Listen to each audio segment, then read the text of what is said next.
하나님은 영적인 간음을 역겨워 하십니다. 자, 여러분, 간음이 뭐냐면 간사할 간자에 음란할 음자입니다. 여기 호세아 이야기 우리 기억나요? 호세아가 결혼을 했는데 하나님이 음란한 여자랑 결혼을 하라 그랬어요. 그랬더니 그 여자가 남편인 호세아하고 살아야 되는데 호세아랑 살지 않고 다른 남자랑 가서 살고 있어요. 그럼 돼요, 안 돼요? 그게 바로 간음이에요. 간음을 행하면 절대 안 되잖아요. 우리 십계명 중에서도 간음하지 말라. 결혼을 했으면 결혼한 사람하고 배우자하고 살아야 되는데 다른 사람하고 살면 안 되잖아요. 그거 큰 죄거든요. 성경에 보면 간음이란 말도 나오고 음행이라는 말도 많이 나옵니다. 히브리어도 있고 헬라어도 있고 많이 나와요. 근데 오늘 본문에도 이 단어가 나와요. 한번 이 단어가 어디서 나오는지 잘 보고 성경 본문을 이해하는 데 도움이 될 겁니다. 자, 우리 그래서 지금 살펴보고 있는 부분은 예수님께서 십자가에 달리시기 전 바로 그 전에 몇 개월 동안 있었던 얘기를 누가가 함축해서 하고 있는 얘기고, 갈릴리 사역을 마치시고 십자가를 지러 가시는 그 길에서 말씀을 하고 계신 건데, 자, 구조가 이렇게 되어 있다고 제가 말씀드렸고, 제자로 시작해서 좁은 문으로 들어가기를 어떻게 해야 돼요? 싸워야 돼요. 명령하고 있어요. 살다 보면 좁은 문으로 들어가겠지가 아니라 아침에 딱 눈 뜨면 어떻게 해야 돼요? 전투 태세를 갖추고 싸울 준비를 하고 영적인 전쟁을 하루하루 싸워가는 거예요. 마귀랑 싸우고 세상이랑 싸우고 악이랑 싸우는 거죠. 나 자신과 싸워야 되죠. 내 안에 있는 죄. 성령의 검을 가지고 싸워야죠. 그래서 우리가 지난 시간까지 다 살펴봤어요. 그럼 오늘은 보세요. 이까지 봤는데 다시 설명을 하시잖아요. 그죠? 그러면 앞에 게 중요할까? 뒤에 게 중요할까? 뒤에 게 중요하죠. 왜냐하면 앞에 했던 얘기를 확정하시는 건데 좀 무서워요. 모르고 읽으면 그냥 좋은 얘기인데 잘 알고 읽으면 쉽지 않아요. 자, 한번 잘 봅시다. 집중해서. 자, 그래서 이런 구조고 지금 요렇게 누가를 통해서 기록을 하셨고 우리가 지난 시간에 요렇게 살펴봤는데 잠깐 요약 빨리 해드릴게요. 잘 보세요. 자, 제자로 부르셨어요. 봐봐요. 여기 수많은 사람들이 있는데 제일 조그만 이 사람을 은혜로 돌리셨어요. 세상 바라보지 마라. 그쵸? 그러면은 이 사람들 어떻게 생각해야 돼? 저 사람들 죽여버리시죠. 이래야 돼요. 나 같은 것을 구원하셨습니까? 이렇게 해야 돼요. 후자잖아요. 그런 은혜를 알아야 되는데 제자들이 은혜를 모르고 망각하고 있어요. 자, 그래서 이제 돌이킴을 받은 사람들은 잠시 있다 사라질 세상을 바라보면 안 되고 뭘 바라봐야 돼요? 영생을 바라봐야 되는데 그 영생을 바라보는 자의 삶은 하나님 사랑과 이웃 사랑이에요. 근데 이 길을 걸어갈 때 세상이 우리를 가만두지 않아요. 돌아섰네? 너는 그냥 영생으로 가라. 절대 그렇지 않아요. 세상이 계속 붙들어요. 가지마, 가지마. 나랑 같이 있다가 죽자. 그런단 말이에요. 그때 누가 필요하냐? 성령님이 필요해요. 우리 힘으로 못 가요. 근데 하나님은 성령님을 보내주고 싶을까? 안 보내주고 싶을까? 니까 싶게 뭐라고 성령을 요구해. 그런 하나님은 없어요. 아버지는 다 주기를 바라세요. 천국 오기를 바라시잖아요. 빨리 본향으로 돌아오기를 바라지 본향으로 돌아오지 않기를 바라는 부모가 없어요. 성령님을 우리가 요구해야 되고 기도라는 거는 바로 그런 거예요. 자, 근데 성령님이 바로 앞에 오셨고 우리 안에 들어오시려고 하는데 우리 마음에 자꾸 뭐가 있어요? 의심이 생기는 거예요. 그래서 못 믿겠어요. 표적을 보여주세요. 성경이 맞아요? 성경 못 믿겠는데 이거 신화 아니에요? 자꾸 표적을 구하는데 표적을 구하지 마라. 네 속에 빛이 있나 계속해서 점검을 하는 거예요. 마음을. 하나님의 마음을 알았으면 내 마음도 누구 마음과 같아야 돼요. 하나님 마음과 같아야 되는데 내 마음은 하나님 마음과 같지 않은 거예요. 자꾸. 그러니까 내 마음이 하나님 마음과 같은지를 자꾸 마음을 분별을 해야 돼요. 이제 마음을 바로잡고 이제 어떻게 해야 돼요? 그러면 마음을 바로잡는데 세상에 계속 있으면 안 되잖아요. 그럼 어떻게 세상에서 뛰쳐나와서 어디로 가야 돼요? 성령님하고 같이 올라가야 돼요. 그래서 행동이 바뀌어야 되는데 종교 지도자들은 어땠어요? 바뀐 척하면서 사실은 일로 가고 있는 거예요. 위선이요, 위선. 그래서 성령님을 의지해서 하나님을 신뢰하고 쭉 이제 올라가야 돼요. 근데 올라가는데 이제 세상이 가만두지 않겠죠. 어떻게 가만두지 않아요? 바로 돈으로 건드립니다. 절대 가지 마. 감히 성령님하고 같이 가. 안 돼. 그래가지고 이제 돈으로 막 유혹을 하는 거예요. 그때 우리는 어떤 생각을 해야 돼요? 하나님이 입을 것, 먹을 것, 마실 것을 줘요, 안 줘요? 줍니다. 이 길을 오는데 야 굶고 쫄쫄 굶다가 와라. 그게 아니고 다 챙겨주신다니까요. 이 길을 가면은. 근데 이 길을 갈 때 쉽지 않아요.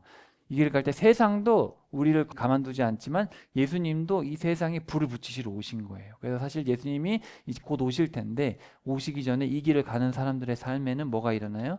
어려움들이 일어납니다. 심지어 가족들과도 싸우고 이웃과도 싸우게 돼요. 예수님 믿는 것 때문에 그런 일이 일어날 수밖에 없어요.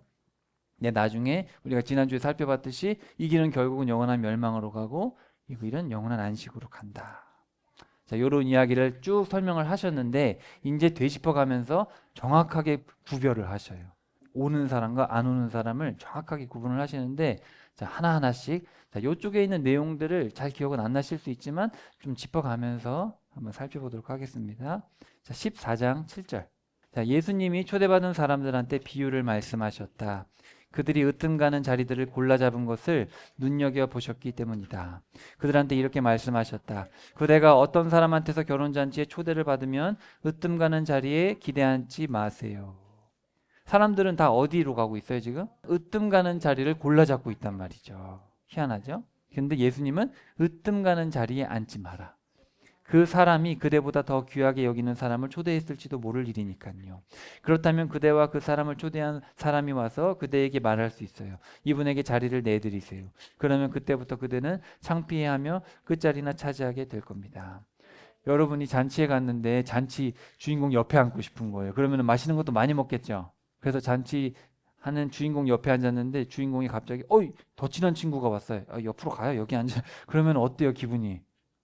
안 좋겠죠. 이게 흔히 있었던 일인데 그렇게 하지 말란 얘기예요. 오히려 초대받았을 때 가서 끝자리에 기대 앉으세요. 그러면 그대를 초대한 사람이 와서 그대에게 이 친구 거기 앉으면 안 되지. 더 높은 데로 가까이 올라가요. 하고 말할 겁니다. 그때 그대와 함께 기대 앉아 먹는 모든 손님들 앞에서 그대가 명예를 얻게 될 것입니다. 스스로를 높이는 사람은 모두 낮아질 것이지만 스스로를 낮추는 사람은 높아질 것이기 때문입니다. 이렇게 살고 싶은 사람이 있어요, 없어요? 사실은 없죠. 근데 사실은 이게 지극히 상식적인 얘기거든요. 사실은 자기를 높이는 사람은 낮아질 일밖에 없죠. 근데 자기를 낮추는 사람은 높아질 일밖에 없는 거예요. 잘 새겨 들어야 돼요. 자, 그 다음에 예수님은 자기를 초대한 사람들에게도 말씀하셨다. 그대가 점심이나 저녁을 낼 때면 친구들을 부르지 마세요. 형제 자매들도 친척들도 부자 이웃들도 부르지 마세요. 그리하여 그들도 답례로 그대를 초대하여 그대에게 되갚는 일이 없도록 하세요. 오히려 잔치를 베풀면 가난한 사람들, 자, 여기 푸토코스라는 말은 그 심령이 가난한 자, 그때 쓴 거예요. 그러니까 아무것도 없는 절박한 자예요. 물질의 가난이 아니에요. 저 단어는 절박하고 아무것도 없는 사람이에요. 그런 사람들, 신체장애인, 지체장애인, 시각장애인을 초대하세요. 그러면 그대는 행복할 겁니다.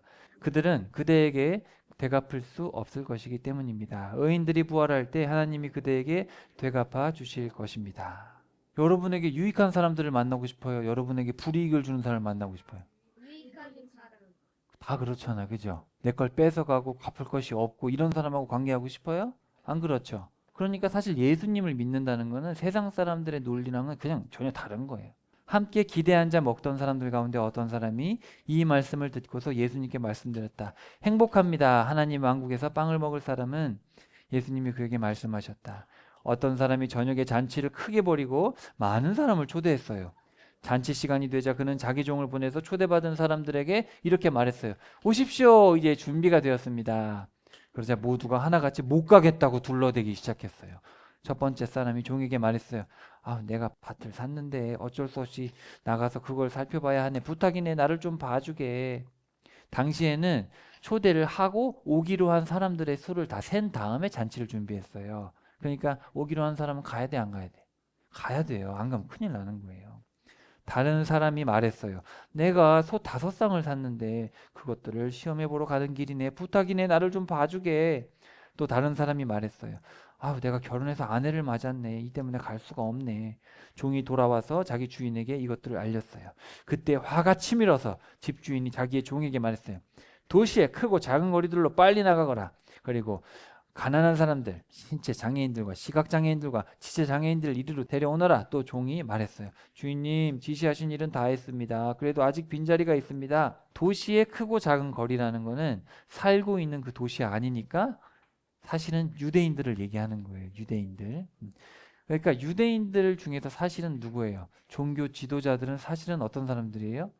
은혜를 받은 사람들이잖아요. 사실은 말씀을 맡은 사람들, 백성들을 다스릴 수 있도록 권한을 부여받은 사람들인데 이 사람들은 하나님의 말씀을 듣기 싫은 거예요.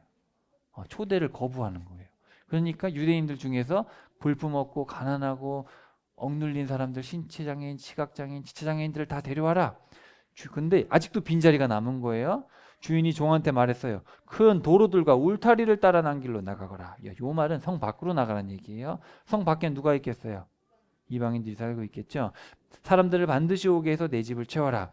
너희들에게 말하는데 초대받은 저 사람들 가운데 내 잔치를 맛볼 사람은 하나도 없을 것이다. 그래서 택한 유대인들 중에서 이 지도자들이 하나님 말씀을 안 들으니까 유대인들 중에서도 소외된 자들 또 이방인들을 하나님이 천국으로 데려가시겠다. 초대했던 너희들은 아무도 천국 못 간다. 이렇게 얘기를 하신 거예요. 여러분 저기 사람들을 반드시 오게 해서 내 집을 채워라. 혹시 강권하여 데려다가 내 집을 채우라. 그런 말씀 들어보셨어요? 그래서 무슨 수를 써서라도 교회 오게 만들어라. 그렇게 하거든요. 사실은 이제 그런 어떤 전도의 맥락은 아니고 여기에서의 맥락은 은혜에 관련된 거죠. 그러니까 원래 택하지 않은 백성들까지 하나님이 다 채우시려는 그런 하나님의 은혜를 얘기하고 또 하나님의 은혜를 베푸셨는데도 그 은혜를 몰라주는 사람들에게는 심판의 말씀이죠. 그런 맥락이에요. 큰 무리들이 예수님과 함께 가고 있었다. 예수님이 돌아서서 그들한테 말씀하셨다. 자, 여기 잘 보세요.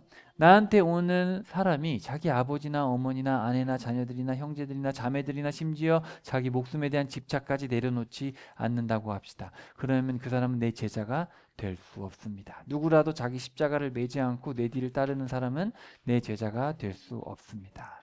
자, 여러분 옛날 성경에 보면은 누구라도 자기 십자가를 지고 나를 따르지 않는 사람 이렇게 번역을 해놨어요. 십자가를 지고 나를 따르지 않는 사람이라고 번역을 했는데 여기서는 어떻게 번역을 했냐면 십자가를 매지 않고 나를 따르는 사람. 그러니까 따르긴 따르는데 십자가를 안 지는 거예요. 무슨 말씀인지 알겠죠? 그러니까 십자가를 지고 나를 따라오지 않는 사람을 얘기하는 게 아니라 따라오긴 따라오는데 십자가는 매기 싫은. 요게 맞는 번역이에요. 왜냐하면 그 위에 보세요. 나한테 오는 사람들 중에 집착을 버리지 않는 사람이잖아요. 그러니까 오긴 오는 거예요. 그러니까 예수님을 안 따라오면 그냥 당연히 안 되고 따라가긴 따라가는데 자기의 십자가를 매기고 싶진 않은 거예요. 자, 여기 마태복음에도 보면 자기 십자가를 받지 않고 내 뒤를 따라오는 사람은 내 사람이 되기에 알맞지 않다. 마태복음에는 적합하지 않다라고 되어 있는데 여기는 그냥 내 제자가 될 수 없다. 여기 얘기를 해놨어요. 강하죠, 말투가. 될 수 없다. 사실은 여러분 여기에 보면 그러면 내가 내 목숨을 갖다 버려야 되는구나 그렇게 해석하는 것 맞는데 사실은 여기에 담겨있는 본 의미는 뭐냐면 관계가 신실하지 않다는 거예요. 정말 하나님과의 관계가 온전하면 이런 것들에 매이지 않는다는 거죠. 그러니까 사실 이건 관계에 대한 얘기지 여러분이 어떤 문자적으로 이거를 행해라 그거는 신실하면 따라오는 거예요. 신실하면 따라오는 건데 애시당초 신실하지 않은 거예요. 하나님을 믿지 않아요. 충성하지 않아요. 충성하지 않기 때문에 그런 거다. 계속해서 이제 얘기를 들어보면 납득이 돼요. 자, 여러분 가운데 어떤 사람이 탑을 세우려고 한다고 합시다. 그가 먼저 앉아서 다 마치기까지 돈이 넉넉한지 비용을 헤아려 보지 않습니까? 토대는 놓았으나 다 끝내지 못하면 지켜보는 사람들이 모두 놀려대기 시작할 테니 말입니다. 이 사람이 세우려고 시작만 해놓고 다 끝내지 못했네 하고 말하면서요. 그렇죠? 여러분이 집을 짓는데 돈이 얼마 드는지 생각도 안 해보고 건축을 시작했어요. 근데 반쯤 졌는데 에이? 돈이 다 떨어졌네? 그럼 집을 못 짓고 있어요. 그럼 사람들이 뭐라 그러겠어요? 저 사람은 돈도 없으면서 왜 집을 짓냐? 이럴 거 아니에요. 그죠? 우리가 집을 지을 때 어떻게 해요? 돈이 있는지 비용을 재보겠죠. 그거 당연한 거 아니에요? 그 다음에 어떤 임금이 나가서 다른 임금과 맞붙어 전쟁을 하려고 한다고 합시다. 2만 명을 이끌고 자기한테 오는 임금을 10,000명으로 맞설 수 있을지. 그러니까 적은 2만 명을 데리고 오는데 나는 10,000명밖에 없어요. 자, 그러면 생각을 해보지 않겠어요? 내가 10,000명으로 2만 명을 이길 수 있을까 없을까? 그쵸? 따져봐야죠. 도저히 안 되겠으면 그가 아직 멀리 있을 때 사절단을 보내 화친을 맺자고 요청할 겁니다. 맞죠? 따져보고 이거 전쟁이 안 되겠다 싶으면 어떻게 해야 돼요? 우리 화해합시다. 우리 화친합시다. 이렇게 할 거 아니에요. 자, 여기 보세요. 그러므로 이와 같이 여러분 가운데 누구라도 자기에게 있는 모든 것을 내버리지 않는 사람은 내 제자가 될 수 없습니다. 3번에 걸쳐서 말하고 있죠. 내 제자가 될 수 없다. 내 제자가 될 수 없다. 내 제자가 될 수 없다. 그러므로 소금은 좋은 것입니다. 소금도 그 맛을 잃어버리면 무슨 수로 그 맛을 되살려 내겠어요. 근데 원문에 보면 여기서 말하는 소금은 뭐냐면 자, 여기 제가 여러 번 설명드렸죠. 여기 화덕에 빵을 굽는데 여기 보면은 연료가 있어요. 그 연료는 동물의 배설물인데 동물의 배설물을 굳혀서 결혼 안 한 여자들이 그 일을 했는데 굳혀가지고 이제 연료로 쓰는데 불이 잘 안 붙어요. 그때 뭘 써요? 소금을 쓰는 거예요. 소금에 불을 붙이면 타닥타닥 튄단 말이에요. 튀기 때문에 이게 불쏘시개 역할을 합니다. 그래서 원문에 보면 소금이 어리석게 행동하면, 소금이 그 역할을 못하면 어떻게 그게 적합하겠습니까? 그것은 땅에도 거름에도 알맞지 않습니다. 그래서 다 쓴 소금, 여기서 다 쓴 소금을 꺼내가지고 그냥 버리는 거예요. 여러분이 부엌에서 요리를 하다가 소금이 짠맛이 안 나네? 그래가지고 길에다가 버리는 사람이 있어요? 그런 사람 없잖아요. 여기서 맥락이 그렇다는 거예요. 자, 사람들은 그것을 바깥에 버립니다. 들을 귀 있는 사람은 들으시기 바랍니다. 자, 무슨 얘기예요, 여러분? 하나님이 보셨을 때 쓸모가 있어야 됩니다. 쓸모가 있어야 돼요. 여러분, 하나님이 여러분을 보셨을 때, 야, 너는 세상에서 살 이유가 있다. 그렇게 열심히 살고 있어요? 아니면 세상에 해만 끼치고 있어요? 그거 잘 생각해야 되는 거지. 지금 예수님이 돌려 얘기하지 않아요. 소금이 쓸모없으면 버려지고, 내가 제자로 삼고 싶은데 제자의 역할을 못하면 버려지는 게 당연하다. 당연한 거예요. 건축할 때 돈이 있어야 되고, 전쟁할 때 재보듯이 하나님도 공짜는 없다는 거예요. 중심을 다 보신다는 거예요. 네가 진짜 나를 따르는지 다 보시겠다는 거죠. 그래서 하나님이 쓰시는 사람은 자기를 비우고 자기를 낮춰야 되거든요. 자, 세금업자들과 죄인들이 모두 예수님께 가까이 오고 있었다. 예수님 말씀을 들으려는 것이었다. 바리새파 사람들과 율법학자들은 투덜거리며 말했다. 이 사람은 죄인들을 맞아들이고 그들과 함께 먹는구나. 그러자 예수님이 비유를 말씀하셨다. 잘 보세요. 당신들 가운데 어떤 사람이 양 100마리가 있는데 하나를 잃었다고 합시다. 그러면 99마리를 벌판에 내버려 두고 그 잃은 양을 찾아낼 때까지 그것을 찾아다니지 않습니까? 찾아내면 자기 어깨 위로 올려매고 기뻐합니다. 그리고 집으로 가서는 친구들과 이웃들을 불러 모아 말합니다. 나와 함께 기뻐해 주세요. 잃었던 나의 어린 양 한 마리를 찾았거든요. 당신들에게 말합니다. 이와 같이 하늘에서는 회개할 필요 없는 의인 99명보다 회개하는 죄인 하나를 두고서 기뻐할 겁니다. 여러분, 이해가 돼야 안 돼요? 제가 아들이 넷이 있는데 아들 셋이 멀쩡히 살아있는데 아들 하나를 잃어버렸어요. 그러면 기뻐하겠어요? 아들 셋이나 있네 기뻐하겠어요? 아니죠. 아들 하나를 찾으러 가지 않겠어요? 찾으러 가서 아들 하나를 찾아오면 아들 하나 때문에 얼마나 기뻐하겠어요? 그러면은 나머지 세 아들은 어떻게 해야 돼요? 아빠는 왜 기뻐해? 저 잃어버린 자식. 지가 길을 못 찾아서 그렇지. 그럼 돼야 안 돼요? 아빠 찾아서 너무 기뻐해. 그래야겠죠. 또는 어떤 여자에게 드라크마 10개가 있는데, 드라크마가 뭐냐면 여기 봐봐요. 결혼할 때 남자가 결혼할 때 결혼 지참금으로 여기 10개가 달려 있죠. 여기 10개를 준 거예요. 한 드라크마가 한 데나리온이고 한 데나리온이 일당이니까 요거 하나가 얼마겠어요, 그러면은? 10만 원이나 20만 원 정도 하는 거죠. 그러니까 머리에 지금 한 100만 원이나 200만 원 정도 되는 이걸 결혼 지참금으로. 그러면은 이게 지금 돈도 중요하지만 사실은 이건 뭐예요? 중요한 거잖아요. 여자한테는 얼마나 중요해요. 남편 될 사람이 준 거잖아요. 그죠? 너무 소중한 거잖아요. 그거 중에 10개 중에 하나를 잃어버렸어요. 그러면 등불을 켜고 집을 깨끗이 쓸며 마음 써서 찾지 않습니까? 찾아낼 때까지요. 찾아내면 친구들과 이웃들을 불러 모아 말합니다. 나와 함께 기뻐해 주세요. 잃어버린 드라크마를 찾아냈거든요. 하고요. 정말 기쁜 일이죠. 남편이 결혼 지참금으로 준 건데 잃어버리면 큰일 나잖아요. 당신들에게 말합니다. 이와 같이 하나님의 천사들이 회개하는 죄인 하나를 두고서 기뻐할 것입니다. 자, 이제 마지막 이야기 잘 보세요. 자, 어떤 사람에게 두 아들이 있었어요. 그 가운데 작은 아들이 아버지에게 말씀드렸어요. 아버지, 재산 가운데 저한테 떨어질 몫을 주십시오. 여러분, 아빠가 아직 안 죽었는데 아빠한테 가서 아빠 죽으면 나한테 줄 돈 나한테 빨리 줘요. 그럼 될까 안 될까? 여러분 생각이 될 것 같아, 안 될 것 같아요? 안 되잖아요, 그거는. 여러분 생각을 해도 안 되죠. 근데 그 당시에 아버지의 권위는 지금하고는 차원이 달라요. 지금은 아버지의 권위가 많이 떨어졌어. 그것도 잘못됐지만 어쨌든 당시의 아버지는 이 모든 거의 소유자예요. 죽지도 않은 아버지한테 달라고 한 건 저거는 당시 문화에서는 저건 돌 맞아 죽여도 될 놈이야. 근데 더 가관인 건 보세요. 아버지는 자기가 먹고 살 재산을 줬어요. 이런 아버지가 있어 없어요? 없어요. 근데 이건 이야기니까. 근데 더 가관인 건 잘 봐요. 누구한테 줬어요? 두 아들에게 준 거예요. 첫째한테도 준 거예요. 둘째한테만 준 게 아니라 첫째한테도 줬어요. 왜냐하면 아버지는 어때요? 이 아버지는 너무 좋은 분이야. 말도 안 되는 요구를 했지만 또 공평하게 준 거예요. 첫째에게도 주고 둘째에게도 주고. 그쵸? 사실은 첫째는 얼마나 받아요? 2배를 받잖아. 맞아요. 며칠 지나지 않아 작은 아들은 가진 것을 다 모아 먼 지역으로 떠나버렸어요. 거기서 그는 흥청망청 살면서 자기에게 있는 것을 모두 날려버렸어요. 이거 잘 기억하세요. 날려버렸어요. 그가 자기에게 있는 것을 다 써버렸을 때 바로 그 지역 곳곳에 심한 기근이 생겼어요. 그는 쪼들리기 시작했어요. 돈이 있을 때는 막 예쁜 여자친구들 또 친구들이 다 달라붙었는데 돈이 없으니까 어떻게 됐을까? 그는 가서 그 지역의 시민 가운데 한 사람에게 붙어 살았어요. 그 사람은 그를 농장으로 보내서 돼지를 치게 했어요. 돼지를 치게 했으면 여기가 지금 이방 지역이에요. 그는 돼지들이 먹는 캐럿콩 꼬투리로 배를 채우고 싶은 마음이 굴뚝 같았어요. 이 캐럿이라는 것은 뿔이라는 뜻인데 뭐처럼 생겼어요 이게? 뿔처럼 생겼죠. 뿔처럼 생겨가지고 이게 뿔나무 이런데 쥐엄나무 열매예요. 그래서 메뚜기처럼도 생겼다 그래가지고 메뚜기 열매 이렇게 얘기를 하는 거예요. 그래서 요한이 메뚜기를 먹은 게 아니라 메뚜기 열매 이 쥐엄나무를 먹은 거예요. 극빈자들이 먹는 거예요. 그러니까 사람들은 안 먹고 누가 먹어요?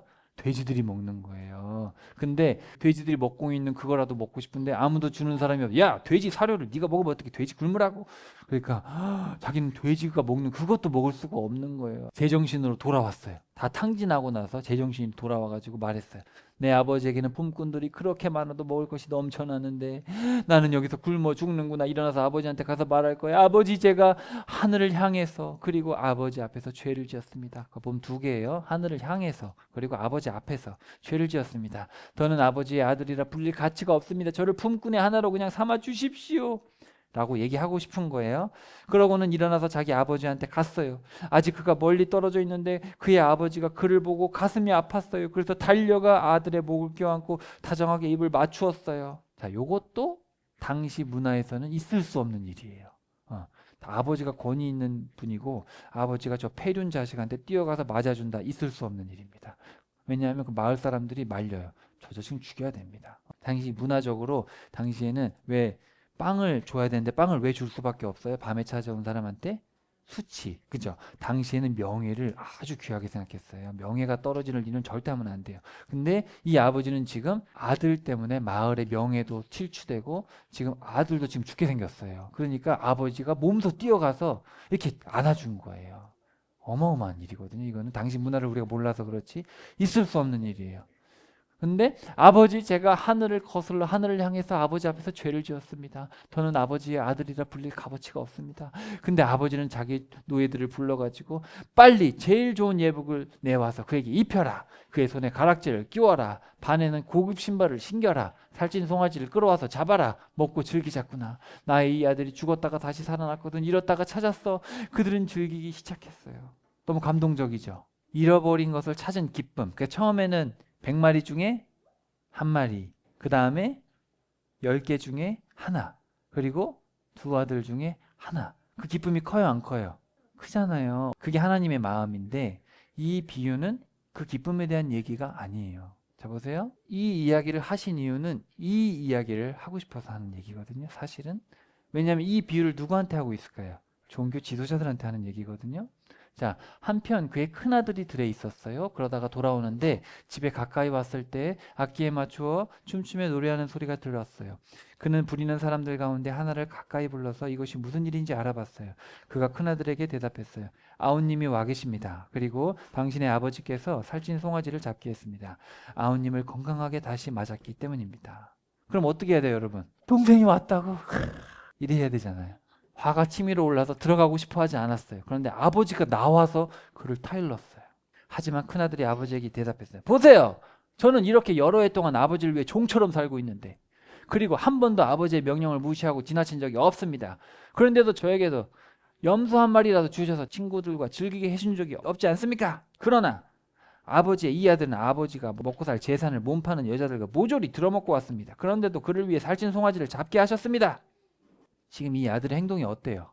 여러분이 생각했을 때 여러 해 동안 아버지를 위해서 어떻게 했대요? 종처럼 살고 있는데 한 번도 아버지의 명령을 무시하고 지나친 적이 없는데 염소 새끼 한 마리라도 주어 친구들과 즐기게 해준 적이 없대요. 받은 적이 있어요, 없어요? 아니, 동생이 받을 때 자기 몇 배 받았어요? 자기 2배 받았거든요. 그러니까 지금 이렇게 얘기를 한다는 건 지금 이 사람은 아버지와의 관계가 어떻게 된 거예요? 뒤틀려 있는 거죠. 아버지를 섬기는 것, 아버지와 함께 일하는 것이 얼마나 기쁨이에요. 그리고 아버지한테 사실은 자기는 유산을 받을 때 2배를 받으면 돼요, 안 돼요? 안 되잖아요. 동생을 타이르든지 받지 말아야지. 그러니까 자기는 지금 받을 걸 다 받으면서도 아버지의 엄청난 은혜를 받으면서 아버지를 섬기며, 그리고 첫째는 사실 아버지를 모셔야죠. 근데 이런 것들이 있으면서도 불구하고 지금 아버지를 욕하고 있죠. 당시 종교 지도자들이 어때요? 자기는 율법을 다 지킨다고 자부했잖아요. 다 지킨다고 자부하면서 돈돈돈 맨날 했으면서도 맨날 돈을 더 좋아했단 말이죠. 위선이죠, 위선. 얘야, 넌 말이다. 늘 나와 함께 있고 나의 것이 다 너의 것이 아니냐. 그렇죠? 그렇잖아요. 사실 종교 지도자들이 부족한 게 뭐 있어요? 명예를 주셨죠. 돈도 있죠. 다 있잖아요. 그런데 지금은 우리가 즐기고 기뻐하는 것이 마땅했단다. 너희 동생은 죽었다가 살아났고 잃었다가 찾았거든. 사실은 이 첫째 아들의 관심은 뭐예요? 다 돈인 거죠. 어찌 보면. 염소 새끼 하나라도 줘. 그러니까 사실은 뭐 여기서 돈 얘기를 하지 않고 돈 얘기는 이제 이어서 합니다. 이어서 하는데 약간의 이제 힌트를 주고 있는 거예요. 정리해서 한번 볼게요. 자, 우리가 이전 단계에서 보시면 하나님은 어떤 얘기를 하셨냐면은 세상에 불을 던지러 오는 그 주인, 세상에 불을 던지는 주인의 충성스러운 청지기가 돼야 된다. 이런 말씀을 하셨거든요. 하나님이 어떤 것을 맡기셨을 때 돌아왔을 때까지 충성하고 있는 사람은 얼마나 복되냐, 이제 그런 얘기를 하면서 불을 던지러 오셨다. 그러면서 때를 분별하여 늦기 전에 이웃과 화해해라. 누구든지 회개하지 않으면 죽는다. 열매 맺지 못하는 무화과는 내년에 베인다. 그러면서 한편으로는 아직 시간이 있을 때 빨리 회개해라. 빨리 돌이켜라. 관계를 빨리 다시 정립을 하라, 이렇게 말씀을 하셨어요. 근데 이제 여기서 오른쪽에 보시면 자신을 낮추면 높아지고 높이면 낮아진다. 하나님께서 갚아주실 일을 하라. 초대받는 사람들은 거부되고 다른 이들이 선택을 받게 된다. 자기 십자가를 지고 나를 따르지 않으면 내 제자가 아니다. 제자가 되는 길은 합리적으로 생각해봐라. 역할을 못하면 벌어지는 것이 당연하다. 그렇죠? 그러니까 여러분, 하나님이 계시고 우리가 피조물이 있으면 피조물은 창조주가 원하는 일을 하는 게 당연한 거예요. 당연한 건데 자꾸 창조주께서 명령하신 것을 하기 싫고 내 맘대로 살면, 그럼 따져봐라. 그게 말이 되나? 창조주 입장에서는. 그럼 버려지는 것이 당연하다. 나는 자기가 왜 살아야 되는지 피조물인지도 모르고 살다가 방탕하던 살다가 돌아왔을 때 내가 얼마나 기뻐하지 않겠냐. 근데 그거 공감하지 못하고 살면 안 된다. 은혜를 망각하는 이 첫째 아들 마지막으로 이유를 하면서 제발 첫째 아들처럼 되지 말라는 거예요. 첫째 아들처럼 하나님을 섬기는 척하면서 사실은 자기 이득을 따지는, 자기 할 거 다 하는 그런 위선적인 삶을 살지 마라. 이거 다 잘못된 관계다. 잘못된 거다. 되게 적나라하죠. 그냥 내 제자가 아니다. 버림받는다. 잔치에 초대받지 못한다. 그냥 무시무시합니다. 자, 그 다음에 두 번째 이야기를 한번 가볼게요. 물질에 대해서 이어서 이야기를 하고 있어요. 왜냐하면 보세요. 예수님이 제자들한테도 말씀하셨다라는 문장을 원문에 보면, 자, 그리고 이제 제자들한테 말씀하셨다. 이렇게 계속 이어지고 있어요. 어떤 부유한 사람이 있었는데 그는 살림지기를 두고 있었어요. 그런데 이 사람이 그 부자의 재산을 날려버리고 있었어요. 아까랑 뭔가 비슷하죠? 아까 둘째 아들이 어떻게 했어요? 재산을 낭비했죠. 그 같은 단어를 쓰고 있어요. 고발이 부자에게 들어갔어요. 부자는 그를 불러서 물어봤어요. 자네에 대해 이런 말이 들리는 건 어떻게 된 건가? 맡아본 일에 장부를 내놓게. 자네가 더는 살림을 맡아볼 수 없네. 살림지기가 속으로 말했어요. 아까는 둘째 아들이 스스로에게 이제 제정신으로 돌아온 거예요. 스스로라는 단어를 아까 거기도 쓰고 있는데 여기도 보면 살림지기가 스스로 자기 아내에 말했어요. 뭘 해야 될까? 내 주인이 나한테서 살림 돌보는 일을 되가져갈 테니 땅 파는 일은 힘이 붙이고 빌어먹자니 창피하구나. 뭘 해야 될지 알겠다. 내가 살림 돌보는 일을 빼앗겼을 때 사람들이 나를 자기 집으로 맞아들이게 하려면 말이다. 그러니까 이 사람은 부자예요. 좋은 사람일까 나쁜 사람일까? 그리고 이 사람은 이 사람의 살림을 맡아보는 사람인데 이 사람이 이 부자의 재산을 낭비하고 있다는 얘기를 들은 거예요. 그러니까 이제 해고가 된 거죠. 장부를 가져가야 되는데 장부를 내기 전에 이 사람이 좋은 생각이 났다 한 거예요. 어떻게 했냐면은 자기 주인에게 빚진 사람들을 하나씩 불렀어요. 첫 번째 사례에게 말했어요. 주인한테 얼마를 빚졌나요? 그가 대답했습니다. 올리브 그램 2200리터를 빚졌습니다. 그 살림지기가 말한 거예요. 당신의 빚문서를 받으세요. 그리고 빨리 여기 앉아가지고 여기 1100리터라고 쓰세요. 이러면 돼요, 안 돼요? 그리고 나서 다른 사람에게 말했어요. 당신은요? 당신은 얼마 빚졌나요? 저는 밀 22,000리터를 빚졌습니다. 살림지기가 그에게 말했어요. 당신의 빚문서를 받으세요. 그리고 여기다가 18,000리터라고 고쳐 쓰세요. 왜 그랬을까? 이게 성경에서 제일 이해 안 되는 비유 중에 하나인데 이게 왜 그랬을까? 자, 여기서는 우리가 편견을 가지고 있는데 부자가 좋은 사람이에요, 나쁜 사람이에요? 성경에서 부자는 다 나쁜 사람이에요. 항상 좋은 사람이 아니에요. 성경에서 부자라고 딱 좋은 사람 딱 한 명 나오죠. 아리마대 사람 요셉. 왜 그 사람은 성경의 말씀대로 부자의 무덤에 맺혔다. 이제 그런 얘기가 나오는데 당시에 이자라는 게 있었는데 기름은 보관이 어려워요. 보관하기가 어려워서 이자를 받는데 100%를 받았어요. 100%. 그러니까 빌렸어요. 빌렸으면은 여러분이 갚아야 될 게 뭐예요? 100리터가 되는 거예요. 100%를 갚아야 돼. 두 배를. 엄청나죠. 근데 밀은 25%를 갚으면 되는 거예요. 밀은 상대적으로 보관이 쉬우니까. 이해되셨죠? 근데 원래 자기 형제에게 자기 민족 이스라엘 백성들에게 이자를 받으면 될까 안 될까? 안 되죠. 법적으로 안 돼요. 여기 써 있죠. 그래서 레위기에 보면은 형제한테는 이자를 받으면 안 된다. 그러니까 이 당시에 부자들이 어떻게 했냐면은 법을 어기면 안 되잖아요. 그러니까 1100리터를 빌려주고 2200리터를 받아 챙겼어요. 영수증을 어떻게 썼냐면 1100리터를 빌려주면 1100리터를 빌렸다고 써야 되잖아요. 그렇게 안 쓰고 2200리터를 빌려줬다고 쓴 거예요. 사기죠. 왜냐면 그렇게 하면 율법을 어기지 않잖아요. 당시에 다 그렇게 한 거예요. 그러니까 부자가 진짜 악한 거예요. 이해되셨어요? 그러니까 부자한테 사실은 2200리터를 빚졌다고 했는데 사실은 얼마 빚진 거예요, 이 사람은? 1100리터를 원래 빚진 거예요, 원래. 그리고 밀은 25%이기 때문에 지금 여기 보면은 100을 빚졌다고 했는데 원래는 80인데 여기 25% 4분의 1이니까 20을 더해서 100인 거예요. 이해되셨죠? 그러니까 이 살림지기가 자기도 뭐 나쁜 일을 했겠죠. 몰라요. 성경이 자세하게 안 써있는데 자기가 어쨌든 해고가 됐어요. 불의하게 살다가 해고가 됐는데 이 사람이 정신을 차린 거예요. 아, 안 되겠다. 내가 그냥 어떻게 하면 살아남을까를 하다가 정직하게 해야겠다. 그냥 정직하게 해가지고 위기를 모면해야겠다. 왜냐하면 잘 보세요. 2200리터를 1100으로 고쳐 쓴 거예요. 그럼 이건 사실은 맞는 거죠. 율법대로 한 거예요. 다시 법대로 하는 거잖아요. 법대로 하니까 사실은 원래 빚을 져가지고 2200리터를 갚아야 될 사람한테는 어떻게 된 거예요? 자기는 은혜를 끼치는 거잖아요. 2200리터를 갚아야 될 사람이 1100리터 원래 자기가 빌린 것만 갚으면 되니까 아 감사합니다 이런 말 안 하겠어요? 그리고 이 밀 빚진 사람도 그렇게 되는 거예요. 근데 사실 여러분 보세요. 1100리터와 밀 4000리터를 지금 해준 거잖아요. 그럼 얼마예요? 1000데나리온이에요. 10만 원으로 따지면 1억이 넘어요. 그러니까 사실은 이 살림지기가 빚진 사람의 돈을 깎아줬잖아요. 깎아준 게 아니라 원래 원금대로 준 거잖아요. 근데 사실 주인의 입장에서 얼마를 손해보는 거예요, 지금? 1억이 넘어요. 1억이 넘는 어마어마한 돈을 손해보는 거예요. 근데 주인이 찍소리 못해요. 왜 그럴까? 법대로 한 거기 때문에 자기도 지금 말을 못하는 거예요. 이걸 고발해버리면 자기가 율법을 어긴 사람이 돼버리는 거죠. 그래서 주인은 그 불의했던 청지기를 높여 칭찬했다. 영리하게 행동했기 때문이다. 그렇죠? 그러니까 지금 주인도 찍소리 못하게 됐고 이 영리한 살림지기는 쫓겨날 판에 지금 자기는 잘못 살아왔지만 지금 마음을 바로 먹고 오히려 정직한 일을 해가지고 이 사람한테 은혜를 받고 자기가 이제 나가면 어떻게 되겠어요? 이 사람들이 나를 챙겨줄 거니까 이렇게 일을 한 거예요. 자, 이 세대의 아들, 딸들이 자기들의 시대에 사는 빛의 딸들보다 더 영리하기 때문입니다. 자, 그러면서 나도 역시 그대에게 말합니다. 올바르지 않은 재물로 자기를 위해 친구를 만드세요. 이게 무슨 뜻이겠어요, 그럼? 불의한 재물로 친구를 만들라. 무슨 얘기예요? 천국에 가려면 무슨 수를 써서라도 불법을 써서라도 천국에 가라가 아니고 그런 얘기가 아니고 우리 안에 있는 불의한 것들을 바로 잡아라. 바로 잡으면 친구가 생긴다는 거예요. 그런 뉘앙스죠. 누군가 불의한 재물로 고통을 겪고 있으면 그걸 없애버리라는 얘기예요. 그런 식으로. 이 맥락에서 그렇다는 거예요. 그래서 돈이 떨어졌을 때 그대들을 영원한 천막으로 맞아들이도록 하세요. 자, 여기 영원한 천막이라는 것은 절대 천국이 될 수가 없어요. 왜냐하면 천막이 복수형이에요.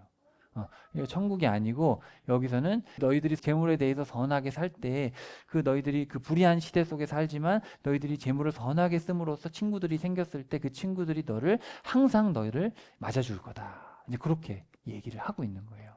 아주 작은 것에서 신실한 사람은 큰 것에서 믿을 만합니다. 그러나 아주 작은 것에 신실하지 않은 사람은 올바르지 않은 사람은 큰 것에서도 올바르지 않아요. 그러므로 올바르지 못한 재물에서 믿을 만하지 못하다면 참된 것을 누가 그대들에게 믿고 맡기겠어요? 다른 사람의 것에서 믿을 만하지 못하다면 그대들의 것을 누가 그대들에게 주겠어요? 집 안에서 부리는 종 누구도 그 두 주인을 섬길 수 없습니다. 한 주인은 미워하고 다른 주인을 사랑하거나 또는 한 주인에게 마음을 쏟고 다른 주인은 얕잡아 볼 테니까요. 그대들은 하나님과 재물을 아울러 주인으로 모실 수 없습니다. 자, 그래서 하고 싶은 얘기는 이거예요.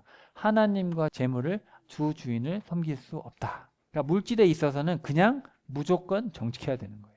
불의한 재물로 천국에 갈 때는 무조건 불법이라도 써라? 그렇지 않죠. 하나님의 성품상 그건 말이 안 돼. 그런 비유는. 그게 아니고 무조건 깨끗해야 된다. 그러니까 탕자가 돌아왔잖아요.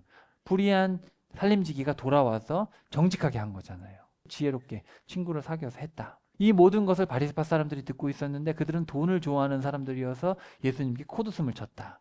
그러자 예수님이 그들에게 말씀하셨다. 바로 당신들은 사람들 앞에서 스스로 올바르다 하는 사람들이요. 그러나 하나님은 당신들 마음을 알고 계시오. 자, 그 다음에 여기 밑줄 한번 쳐봅시다. 15절. 사람들 사이에 높게 평가되는 것은 하나님 앞에서 역겨운 것입니다. 전 이 말이 좀 두렵더라고요. 원문에 역겹다고 써있어요. 가증하다. 근데 여러분 우리는 어때요? 다 사람들한테 인정받으려고 발버둥치잖아요. 우리 자녀를 키울 때도 세상에서 인정받는 자녀를 키우고 싶어 하지 않으세요? 다 그렇잖아요. 하나님 앞에 인정받으면 족하다고 가르치는 게 아니라 사람들에게 인정받도록. 근데 뭐라 그러셨냐면 사람들 사이에서 높게 평가되는 것은 가증하다. 하나님 면전에선 가증하대요. 이 무시무시한 얘기죠, 이거는. 세상 사람들이 다 인정받으려고 하는데. 그러니까 오히려 TV에 나오지 않기를 바라고 사람들에게 칭찬받기를 거부하고 그렇게 살란 얘기예요. 하나님 앞에 인정받기를. 왜냐하면 이 사람들은 사람들에게 인정받으려고 살면서 돈 했단 말이죠. 그러면서 뭐랑 연결을 하시냐면 잘 보세요.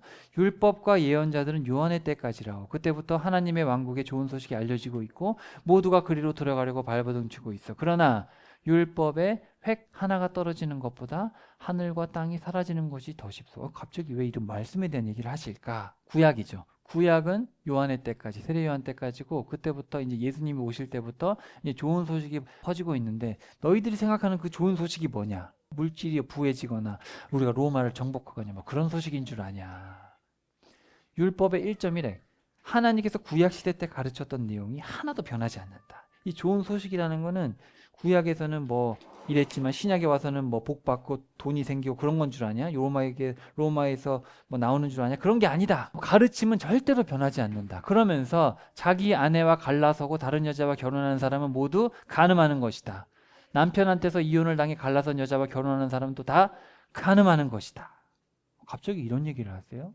쉽게 말하면 내가 예전부터 돈이 뭔지 얘기를 해줬는데 너희들이 돈 하지 않았냐. 너희가 바알 아세라 하지 않았냐. 구약 내내 너희들이 바랬던 건 돈이다. 세례 요한까지 구약이고 예수님이 오셔서 좋은 소식을 퍼뜨리고 있고 은혜의 해를 선포하고 있는데 너희들은 무슨 구약의 가르침과 다른 줄 아냐. 그게 아니다. 맥락 속에서 보시면 뭐예요? 너희들은 지금도 돈을 섬기고 있다. 내가 와서 은혜를 베풀고 있고 십자가와 부활을 통해서 정말 하나님의 아버지의 그 은혜를 보여주고 싶은데 너희들은 아직도 돈이랑 간음하고 있다. 너희들이 나를 섬기는 척하면서 아직도 너희들은 돈 따라가고 있는 거 아니냐. 직설적으로 얘기하시죠. 그거를 간음이라고 합니다. 구약 내내 간음이 뭐예요? 바알과 아세라를 섬겼다는 건데 바알과 아세라가 다 뭐예요? 돈이에요. 돈. 다 돈 벌고 잘 되고 싶어서 하는 거란 말이죠. 여기서 나오는 얘기가 뭐냐면 부자와 나사로의 얘기입니다. 어떤 부유한 사람이 있었어요. 그는 자주색 옷과 고급 아마포 옷을 입고 날마다 사치스럽게 살았어요. 그런데 어떤 가난한 푸토코스예요. 여기도. 그러니까 이거는 절박한 사람이 있었는데 그 사람 이름은 나사로였어요. 나사로라는 뜻은 도우시는 하나님. 엘르아살에서 왔어요. 아자르 나사로가 된 거예요. 도우시는 하나님. 그는 부자의 집 대문 입구에 팽개쳐져 있었어요. 부스럼투성이었어요. 그는 부자의 밥상에서 떨어지는 것으로 배를 채우고 싶은 마음이 굴뚝 같았어요. 그러나 개들마저 와서 그의 부스럼을 핥아댔어요. 그런데 그 가난한 사람이 죽었을 때 일어난 일입니다. 천사들이 그를 아브라함의 품으로 데려갔어요. 그 부자도 죽어서 장례를 치렀어요. 그는 음부에서 자기 눈을 들어 고통 가운데 있으면서 아브라함이 저 멀리 있는 것을 보았어요. 여기서 보았다는 단어는 헬라어에 보았다는 게 4개 정도 되는데 보고 깨닫고 이런 게 있을 거 아니에요. 이거는 가장 마지막 단계예요. 그러니까 모든 걸 완전히 보고 완전히 알게 된 거를 저 단어를 쓰고 있어요. 그의 품에는 나사로가 있었어요.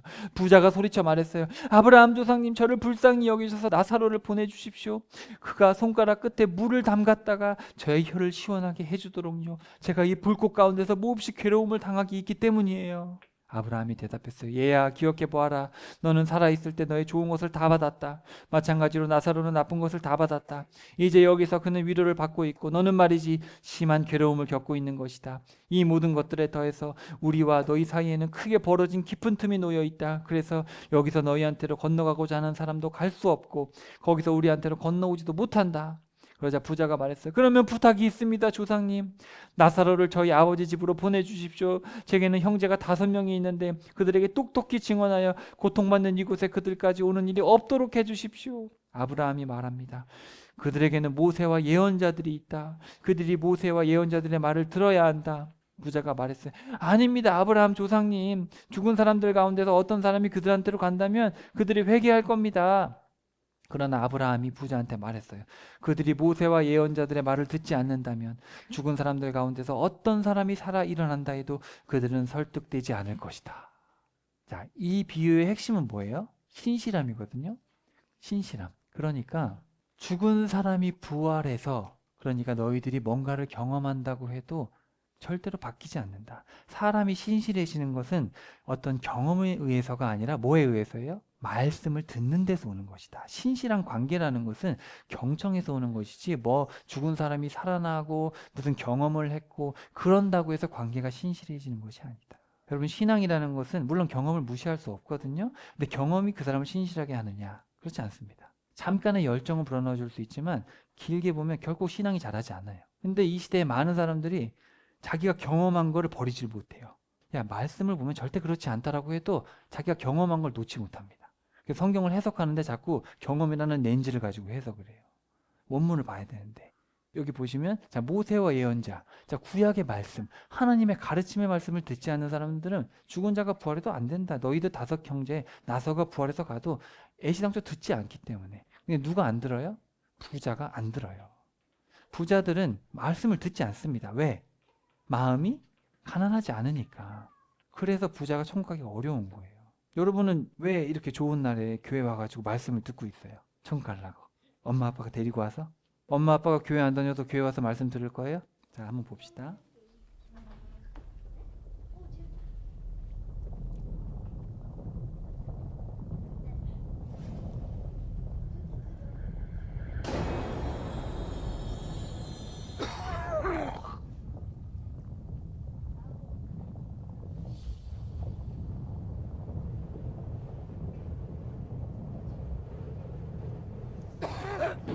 여기는 하데스예요. 하데스는 지옥이 아니고 지옥 가기 전에 죽은 자들이 머무는 곳입니다.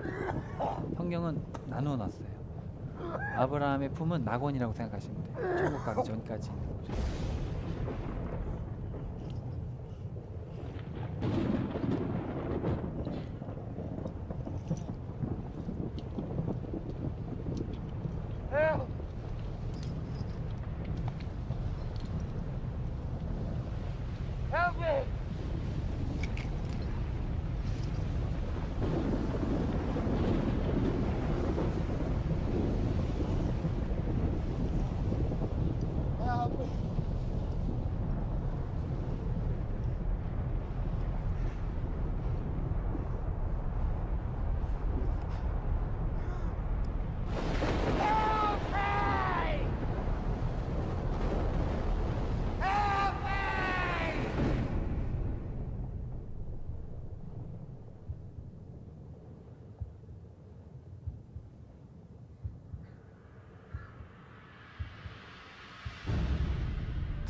How dare you touch me? Do you want me to be unclean as well? I shouldn't even allow you to beg at my gate. Forgive me, sir. Forgive me. I have not eaten in days. I wondered if I might have some of the scraps that fall from your table. Scraps will fall from my table. What then with the dog's eat? I have business to attend to. Here, burn this. It's infected.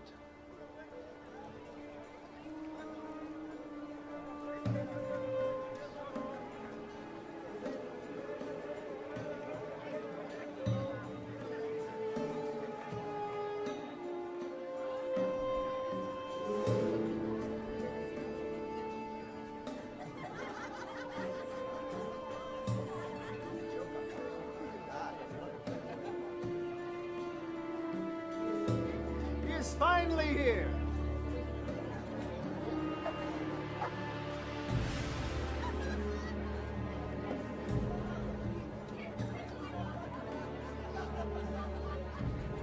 My favorite brother. What do you want from me now?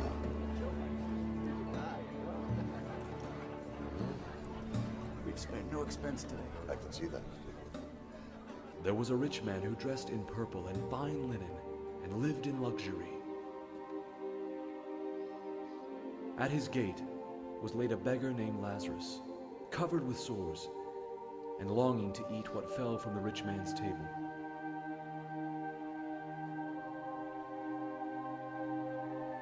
Even the dogs came and licked his sores.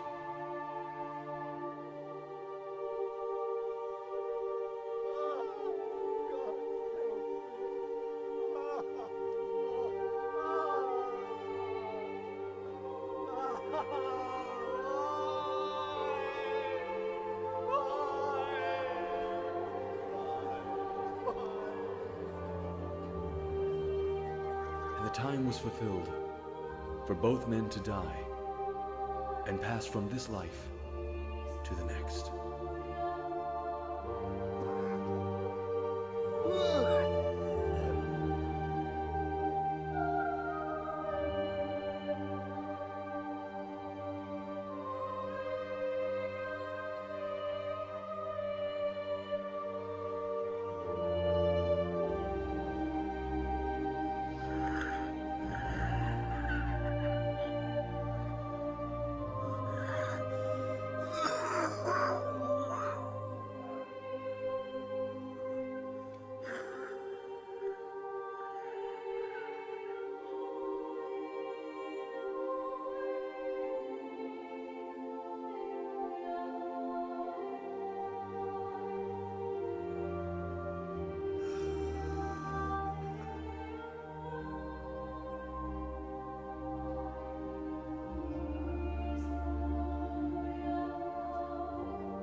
Alms.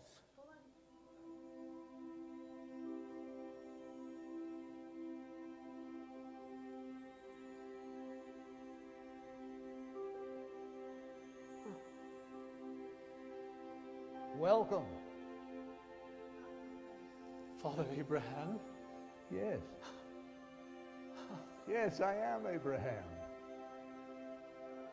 Welcome to paradise. Paradise. Yes, Lazarus. Paradise!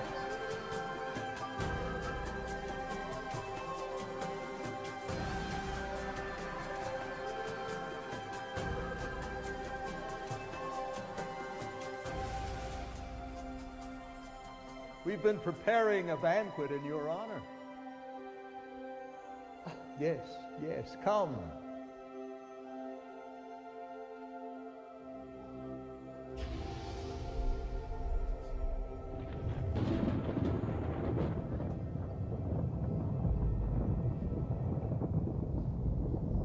Father Abraham! Father Abraham! Have mercy on me!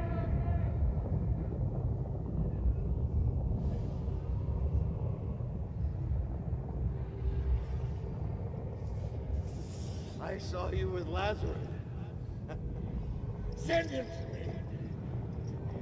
And he might dip the point of his finger in the water and touch my tongue. I'm in agony from these flames.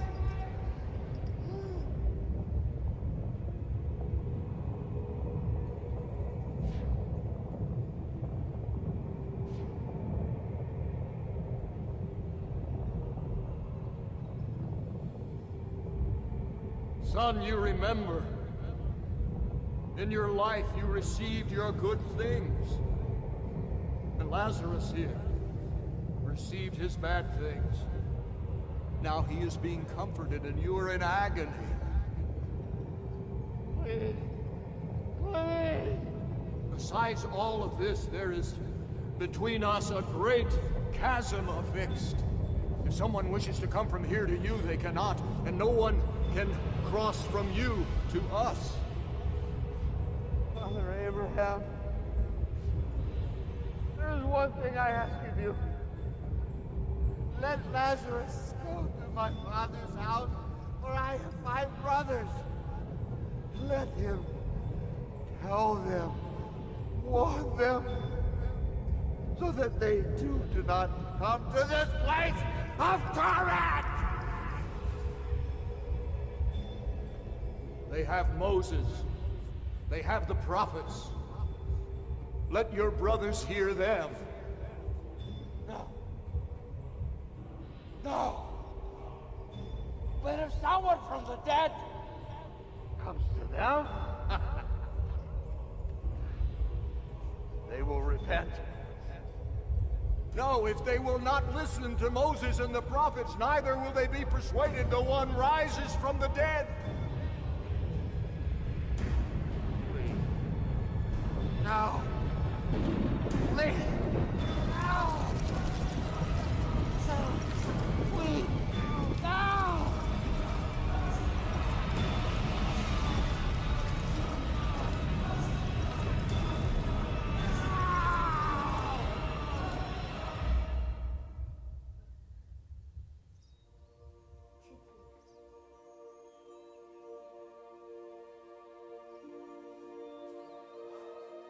Lazarus, come to the place your father has prepared for you.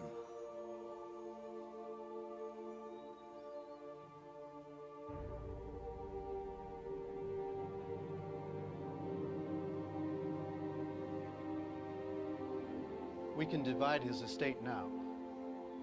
We'll all be rich. That is what he would have wanted. Where do you think he is now? He was rich in this life. I'm sure he'll be rich in the next. 사람들의 생각이죠.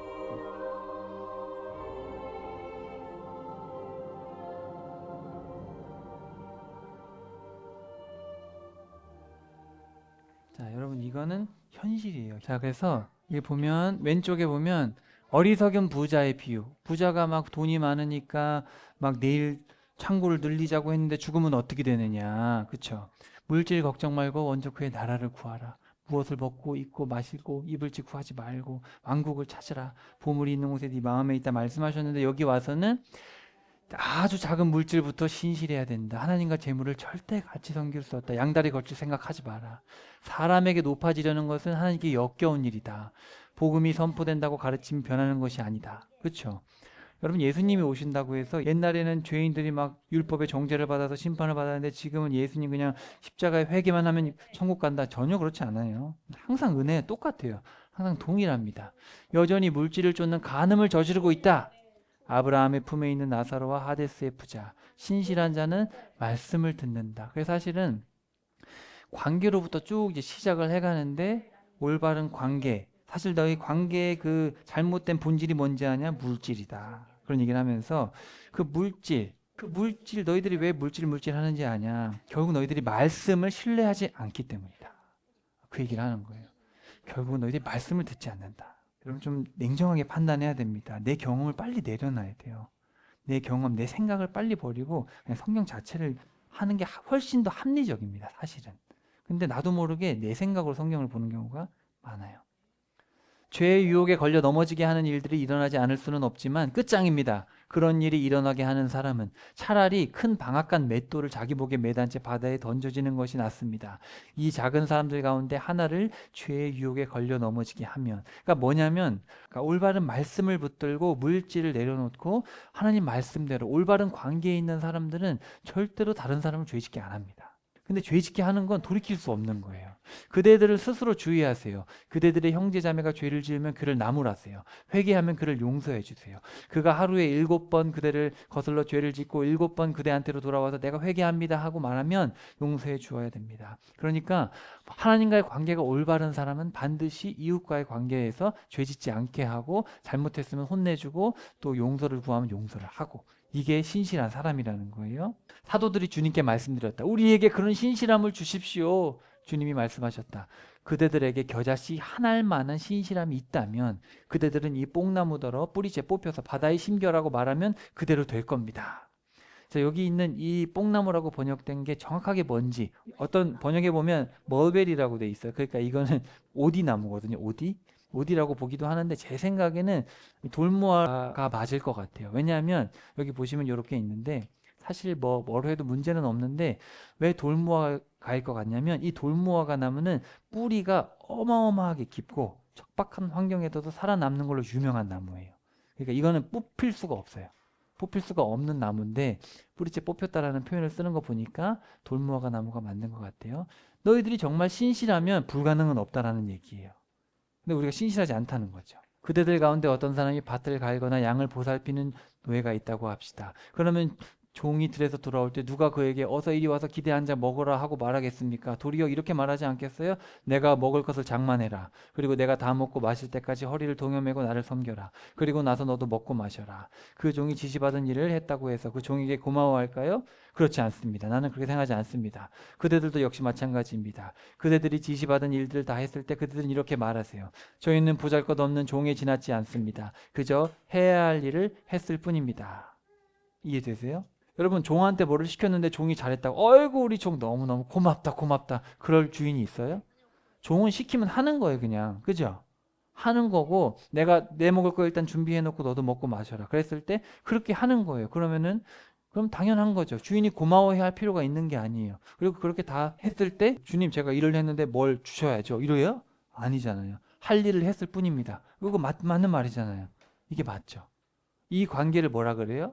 신실하다고 하는 거예요. 신실한 관계다. 마지막 이야기입니다. 자, 예수님이 예루살렘으로 가시는 길에 사마리아와 갈릴레아 경계 지역을 지나가고 계실 때 어떤 마을로 들어가고 계실 때 심한 피부병 앓는 사람이 왔는데 사람들이 왔어요. 이렇게 예수님 스승님 우리를 불쌍히 여겨 주십시오. 예수님이 보시고 그들에게 말씀하셨다. 가서 그대들 몸을 제사장에게 보여드리세요.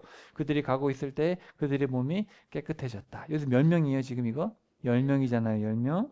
그들 가운데 한 사람이 돌아온 거예요. 한 사람이 자기가 낳은 것을 보고 소리로 높여 하나님께 영광을 돌리고 예수님께 와서 엎드려 감사하면서 말씀을 드리는 이 사람이 누구냐? 사마리아 사람이에요. 10명이 깨끗하게 되지 않았나요? 그런데 9명은 어디 있나요? 그들은 안 보이는군요. 돌아와서 하나님께 영광을 돌리는 사람은 이 외국인 뿐인가요? 그러고는 예수님이 그 사마리아 사람에게 말씀하셨다. 일어나서 가세요. 그대의 믿음이 그대를 구원했어요. 자, 여러분 여기서도 보시면 이 믿음이라는 건 뭐예요? 뭔가의 간절함이 아니에요. 그런 게 아니라 뭐예요? 여러분 은혜를 받으면 은혜에 보답하는 게 도리입니다. 그게 올바른 관계인 거예요. 이해되세요? 그러면 그 10명 중에 9명도 기적을 체험했어요? 안 했어요? 기적을 체험했죠. 구원받았어요? 구원받은 건 이 사람 하나뿐이죠. 그러니까 여러분 경험했다고 구원받은 게 아니에요. 병 고침 받았다고 구원받는 게 아닙니다. 병고침이나 표적이나 심지어 죽은 자가 살아나도 구원 안 받을 수 있어요. 내가 능력을 행했는데 저 사람이 죽었다가 살아났네? 우와, 그럼 나는 구원받냐? 아니죠. 그건 몰라요. 그건 내가 관계가 신실해야죠. 주어 하는 자가 구원받는 게 아니라 주님 제가 병도 고치고 죽은 자도 일어났는데요. 난 널 모르겠는데 그럴 수 있다는 거죠. 중요한 건 신실함. 그리고 이 신실함의 근원은 뭐예요? 말씀을 듣는 거예요. 하나님의 말씀에 경청해야지 눈에 보이는 거 그런 걸로 하면 안 된다. 예수님 계속 강조하시는 거죠. 돌이킬 수 없는 얘기를 계속 하고 계시죠. 자, 그래서 사실은 다 연결되는 거예요. 다 신실한 관계는 물질도 그렇고 행함도 그렇고 다 이게 다 똑같다. 일맥상통하는 거다. 자, 그래서 처음에 종교 지도자들이 믿는 척하면서 위선 떨고 있는데 경고하시거든요. 위선은 드러나기 마련이고 너희는 심판하실 하나님을 두려워하랴. 너희들은 하나님이 이런 표적들도 보이시고 기적을 보이시면서 성령께서 하나님의 말씀이 맞다는 것을 보여주는데도 끝까지 하나님의 말씀을 안 듣고 성령님을 거절하면 용서받지 못한다. 그러면서 정말 관계가 신실한 사람들은 용서하고 순종하고 그리고 너희들이 신실하다면 모든 것이 가능하다. 너희들은 하나님의 종일 뿐이다. 그러니까 우리는 피조물은 피조물로서 살면 되거든요. 그 이상을 하려고 그러면 안 돼요. 피조물은 피조물로서 그냥 순수하게 하나님과의 올바른 신실함 속에 살면 모든 것이 가능한 거예요. 우리 삶에는. 당연히 내 욕심은 없죠. 난 종인데 무슨 내 욕심이 있어요. 그죠? 하나님의 선한 뜻이 모든 내 삶에 이루어진다는 거고 몸이 나아도 신실함이 없으면 구원이 없다. 잘 확인해야 됩니다. 경고 같은 말씀이시죠. 자, 여러분 보세요. 간음하지 말라. 몇 번째예요? 10계명에서 7번째 간음하지 말라. 근데 여러분 5계명 나눠서 이게 다 연결되어 있는 거예요. 예를 들어서 살인하지 말라. 왜 살인하지 말아야 돼요? 하나님만이 유일한 신이신데 그 옆에 있는 사람을 죽인다는 것은 유일신을 인정하지 않는 건데 간음하지 마라. 다 결혼하지 않은 사람하고 살면 안 된다. 왜? 그게 우상 숭배인 거죠. 사실 그게 우상 숭배, 영적 간음인 거예요. 우상 숭배가 영적 간음인 거예요.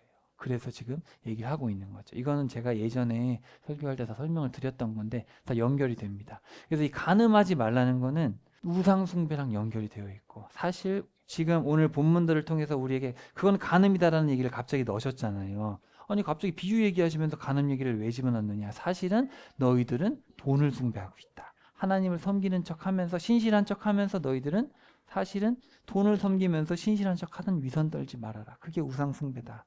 얘기를 하고 계십니다. 여러분 가운데 벌어지는 전쟁들이 어디서 오며 전투들은 어디서 옵니까? 거기 곧 여러분의 몸의 여러 부분들 안에서 싸우고 있는 여러분의 이기적인 욕망들에서 오는 거 아닙니까? 야고보가 누구죠? 예수님의 친동생이죠. 예수님이 친동생인데 이 사람이 얼마나 말씀대로 살았는지 흠이 없어요. 흠이. 그렇게 살았어요. 그렇게 정말 말씀대로 살고 부지 노력한 사람이 야고보가. 근데 야고보가 뭐라 그래요? 여러분이 삶 속에 일어나고 있는 어려움들 어디서 온 건지 아십니까? 사실은 여러분 욕심내서 그런 거 아닙니까? 이기적인 욕심 부려서 그런 거 아닙니까? 여러분은 간절히 바라지만 갖고 있지는 못합니다. 사람을 죽이고 시샘하지만 아무것도 얻을 수 없습니다. 전투하며 전쟁합니다. 하지만 아무것도 갖고 있지는 못합니다. 여러분이 하나님께 달라고 하지 않기 때문입니다. 여러분이 달라고 하는데도 받지 못하는 것은 잘못된 의도로 달라고 하기 때문입니다. 여러분이 쾌락을 누리는데 마구 쓰려고 말입니다. 믿음을 저버린 사람들, 이렇게 번역된 말은 원래 이 가늠한 남자, 가늠한 여자들아. 어떤 사본에는 가늠한 남자, 어떤 사본에는 가늠한 여자.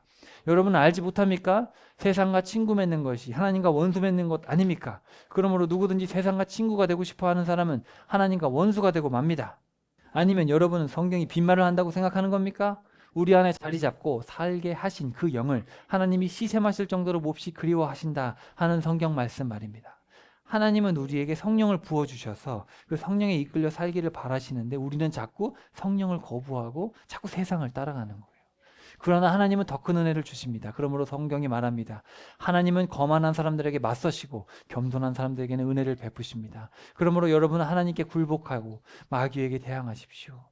그러면 마귀가 여러분한테서 달아날 겁니다. 하나님께 가까이 다가가십시오. 그러면 하나님도 여러분에게 가까이 다가오실 겁니다. 죄인들이여 손을 깨끗이 하십시오. 두 마음을 품은 사람들이여 마음을 순수하게 하십시오. 괴로워하고 슬퍼하고 우십시오. 여러분의 흥겨움을 슬픔으로 기쁨을 근심으로 바꾸십시오. 주님 앞에서 낮아지십시오. 그러면 주님이 여러분을 높여주실 것입니다. 요한도 이야기합니다. 여러분은 세상이나 세상에 있는 것들을 사랑하지 마십시오. 누군가 세상을 사랑하면 그 사람 안에 아버지의 사랑이 없습니다. 세상에 있는 모든 것, 곧 육신의 욕망, 눈의 욕망, 또 살림살이 떠벌리기는 아버지에게서 온 것이 아니라 세상에서 온 것들이기 때문입니다. 세상은 지나가 버립니다. 세상의 욕망도 지나가 버립니다. 그러나 하나님의 뜻을 실행하는 사람은 영원히 머물러 있습니다. 여러분 전도서에서 뭐라 그러죠? 허무하다 모든 것이 헛되다. 사실은 뭐예요? 그 단어가 헤벨이 뭐라 그랬어요? 수증기. 모든 것이 수증기. 그러니까 사실은 거기서 원래 뜻은 지나간다. 모든 것이 빨리 지나간다. 그런 뜻이에요. 헛되다가 아니라 삶이 헛된 건 아니에요. 하나님이 삶을 만드셨기 때문에 하나님이 만드신 건 헛되지 않습니다. 허무하지 않지만 하나님이 만드신 이 세상은 잠깐이에요. 영원한 세상이 있어요. 누군가는 부자가 갔던 음부로 가고 누군가는 나사로가 갔던 아브라함의 품으로 갑니다. 그건 현실이에요. 현실. 하나님의 뜻을 실행하는 사람은 영원히 가서 천국 가서 나사로 만나겠죠. 자, 따라해 봅시다. 하나님은 영적인 간음을 역겨워 하십니다. 그러니까 우리가 여러분 예수를 믿는 척 하면서 내 욕심대로 살고 있는 건 간음입니다. 하나님은 간음을 역겨워 하시죠. 왜냐하면 하나님은 너무 순수한 분이기 때문에, 너무 완전하신 분이기 때문에 역겨워 하실 수밖에 없어요. 여러분이 남편을 너무 사랑했어요. 너무 사랑했는데 알고 보니 남편이 바람피고 있었어. 그럼 어때요? 마음이 조금 아파요? 아니죠. 역겹죠. 예수님을 통해서 보이신 완전하고 신실하며 순결한 그 사랑에 보답하며 살아야 됩니다. 이제 가식적으로 신앙생활 하지 말고 정말 순수하게 그 하나님의 사랑과 예수님의 가르침을 마음에 잘 새기고 듣고 내 경험은 좀 내려놓고 하나님의 말씀으로 좀 순수하게 살아봅시다. 그렇게 해야 되지 않겠어요? 우리 그죠? 그래서 우리 나중에 다 나사로가 있는 그 낙원에서 다 만날 수 있기를 주님의 이름으로 축복합니다.